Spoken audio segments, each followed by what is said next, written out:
Hello අද ඇවිල්ල තියෙනවා ස්කෑනිං වලට බෑරිං හවසින් එක ඔයාල දැක්කොත් පේනවා මේක ක්‍රැක් වෙලා තියෙනවා බෑරිං ඉම්බැලන්ස් එකක් ගිහිල්ලා මේක කම්ප්‍රෙසර් එක බෑරිං හවසින් එකක් මේක හොයාගන්න නෑ මේ හවසින් එක. ඉතින් මේක එතකොට කාස්ටිං හරි මැෂිනින් හරි මොකක් හරි මෙතෙන්ද මේක හදන්නවා. ඒක හදන්න මේකේ පැටර්න් එකක් ඕන කරනවා. එහෙම නැත්නම් මැෂිනින් ඩ්‍රොයින් එකක් ඕන කරනවා. ඉතින් ඔයාලට පේනවා ඉතින් මේකේ පොඩි ජියොමෙට්‍රික් ඩිමෙන්ෂන්ස් කීපයක් තියෙනවා කැප්චර් කරගන්න.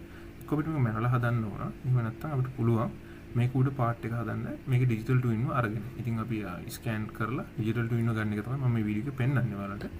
ඉතින් මේකට අපි යූස් කරන්නේ බ්ලූ ලේසර් ටෙක්නොලොජි එක. මේ ඔයාලට රියල් ටයිම් පේන්නේ මේ ස්කෑනින් එක වෙද්දී මේක ඩිජිටල් ට්වින් අපේ සොෆ්ට්වෙයාර් ඉන්ටර්ෆේස් එකේ ක්‍රියේට් වෙන හැටි මේක ගොඩක් ස්කෑනින් කියන්නේ ගොඩක් ඉවසීමෙන් කරන්න ඕන දෙයක්. යම්කිසි කාලයක් ගත වෙනවා. සහ මේකේ ඩීටේල්ස් ඔක්කොම අපි කැප්චර් කරගන්න ඕන. ඉතින් මේ විදිහට මේකේ කැප්චර් වුණු data parts දෙකකට තමයි එන්නේ. මොකද up and down phases දෙකක් තියෙන නිසා.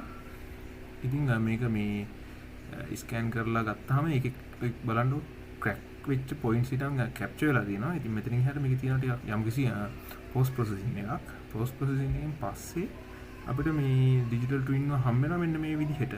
එතකොට දැන් පුළුවන් අපිට මේකෙන් අපේ ඔරිජිනල් පාර්ට් එක ක්‍රියේට් කරගන්න.